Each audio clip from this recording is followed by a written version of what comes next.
مرکز کی انجیل اور اس کا چھٹا باب جو 56 آیات پر مشتمل ہے۔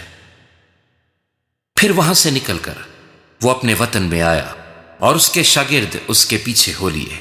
جب سبت کا دن آیا تو وہ عبادت خانے میں تعلیم دینے لگا، اور لوگ سخت حیران ہوئے اور کہنے لگے کہ یہ باتیں اس میں کہاں سے آ گئیں، اور یہ کیا حکمت ہے جو اس سے بخشی گئی، اور کیسے معجزے اس کے ہاتھ سے ظاہر ہوتے ہیں۔ کیا یہ وہی بڑئی نہیں جو مریم کا بیٹا اور یعقوب اور یوسیس اور یہودا اور شمعون کا بھائی ہے؟ اور کیا اس کی بہنیں یہاں ہمارے ہاں نہیں؟ پس انہوں نے اس کے سبب سے ٹھوکر کھائی۔ یسوع نے ان سے کہا، نبی اپنے وطن اور اپنے رشتہ داروں اور اپنے گھر کے سوا اور کہیں بے عزت نہیں ہوتا، اور وہ کوئی معجزہ وہاں نہ دکھا سکا، صرف تھوڑے سے بیماروں پر ہاتھ رکھ کر انہیں اچھا کر دیا۔ اور اس نے ان کی بے اعتقادی پر تعجب کیا، اور وہ چاروں طرف کے گاؤں میں تعلیم دیتا پھرا۔ اور اس نے ان 12 کو اپنے پاس بلا کر 2 کر کے بھیجنا شروع کیا، اور ان کو ناپاک روحوں پر اختیار بخشا، اور حکم دیا کہ راستے کے لیے لاٹھی کے سوا کچھ نہ لو، نہ روٹی، نہ جھولی، نہ اپنے کمر بند میں پیسے، مگر جوتیاں پہنو اور 2 کرتے نہ پہنو۔ اور اس نے ان سے کہا، جہاں تم کسی گھر میں داخل ہو تو اسی میں رہو جب تک وہاں سے روانہ نہ ہو، اور جس جگہ کے لوگ تم کو قبول نہ کریں اور تمہاری نہ سنیں، وہاں سے چلتے وقت اپنے تلووں کی گرد جھاڑ دو تاکہ ان پر گواہی ہو۔ اور انہوں نے روانہ ہو کر منادی کی کہ توبہ کرو، اور بہت سی بدروحوں کو نکالا، اور بہت سے بیماروں کو تیل مل کر اچھا کیا۔ اور ہیرودیس بادشاہ نے اس کا ذکر سنا، کیونکہ اس کا نام مشہور ہو گیا تھا، اور اس نے کہا کہ یوحنا بپتسمہ دینے والا مردوں میں سے جی اٹھا ہے، کیونکہ اس سے معجزے ظاہر ہوتے ہیں۔ مگر بعض کہتے تھے کہ ایلیا ہے، اور بعض یہ کہ نبیوں میں سے کسی کی مانند ایک نبی ہے۔ مگر ہیرودیس نے سن کر کہا کہ یوحنا جس کا سر میں نے کٹوا دیا وہی جی اٹھا ہے، کیونکہ ہیرودیس نے آپ آدمی بھیج کر یوحنا کو پکڑوایا، اور اپنے بھائی فلپس کی بیوی ہیرودیاس کے سبب سے اسے قید خانے میں باندھ رکھا تھا، کیونکہ ہیرودیس نے اس سے بیاہ کر لیا تھا، اور یوحنا نے اس سے کہا تھا کہ اپنے بھائی کی بیوی کو رکھنا تجھے روا نہیں۔ پس ہیرودیاس اس سے دشمنی رکھتی اور یہ چاہتی تھی کہ اسے قتل کرائے، مگر نہ ہو سکا، کیونکہ ہیرودیس یوحنا کو راست باز اور مقدس آدمی جان کر اس سے ڈرتا اور اسے بچائے رکھتا تھا، اور اس کی باتیں سن کر بہت حیران ہو جاتا تھا، مگر سنتا خوشی سے تھا۔ اور موقع کے دن جب ہیرودیس نے اپنی سالگرہ میں اپنے امیروں اور فوجی سرداروں اور گلیل کے رئیسوں کی ضیافت کی، اور اسی ہیرودیاس کی بیٹی اندر آئی اور ناچ کر ہیرودیس اور اس کے مہمانوں کو خوش کیا، تو بادشاہ نے اس لڑکی سے کہا، جو چاہے مجھ سے مانگ، میں تجھے دوں گا۔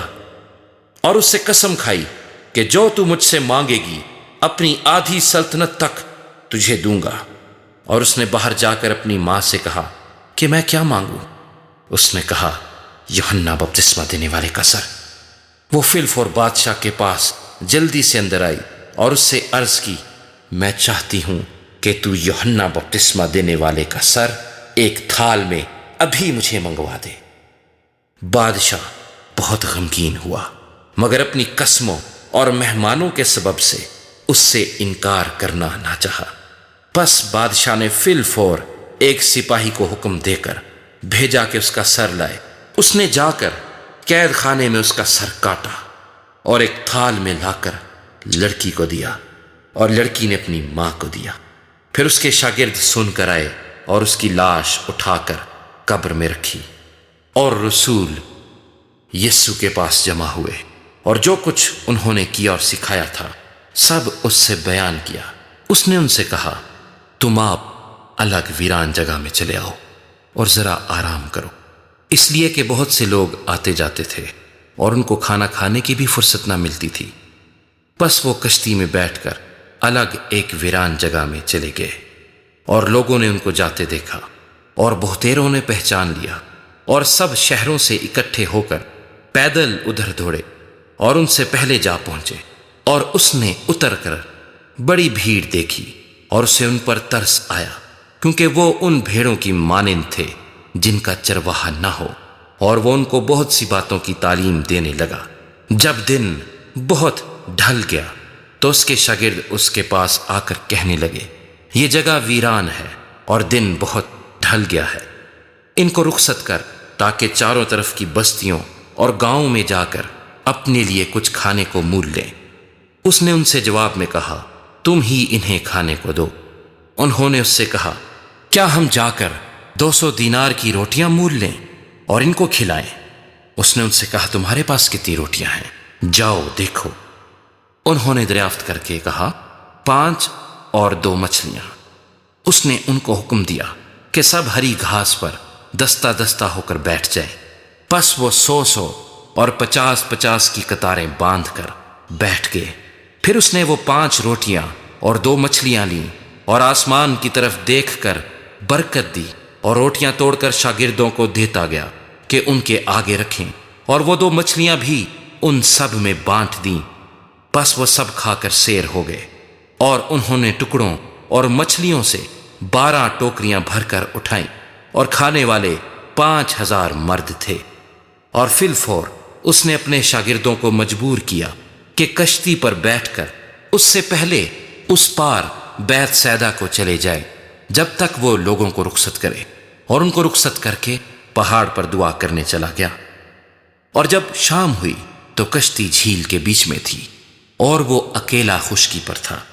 جب اس نے دیکھا کہ وہ کھینے سے بہت تنگ ہیں کیونکہ ہوا ان کے مخالف تھی، تو رات کے پچھلے پہر کے قریب وہ جھیل پر چلتا ہوا ان کے پاس آیا اور ان سے آگے نکل جانا چاہتا تھا، لیکن انہوں نے اسے جھیل پر چلتے دیکھ کر خیال کیا کہ بھوت ہے اور چلا اٹھے، کیونکہ سب اسے دیکھ کر گھبرا گئے تھے۔ مگر اس نے فی الفور ان سے باتیں کیں اور کہا، خاطر جمع رکھو، میں ہوں، ڈرو مت۔ پھر وہ کشتی پر ان کے پاس آیا اور ہوا تھم گئی، اور وہ اپنے دل میں نہایت حیران ہوئے، اس لیے کہ وہ روٹیوں کے بارے میں نہ سمجھے تھے، بلکہ ان کے دل سخت ہو گئے تھے۔ اور وہ پار جا کر گنیسرت کے علاقے میں پہنچے اور کشتی گھاٹ پر لگائی، اور جب کشتی پر سے اترے تو فی الفور لوگ اسے پہچان کر اس سارے علاقے میں چاروں طرف دوڑے، اور بیماروں کو چارپائیوں پر ڈال کر جہاں کہیں سنا کہ وہ ہے وہاں لیے پھرے، اور وہ گاؤں اور شہروں اور بستیوں میں جہاں کہیں جاتا تھا، لوگ بیماروں کو بازاروں میں رکھ کر اس کی منت کرتے تھے کہ وہ صرف اس کی پوشاک کا کنارہ چھو لیں، اور جتنے اسے چھوتے تھے شفا پاتے تھے۔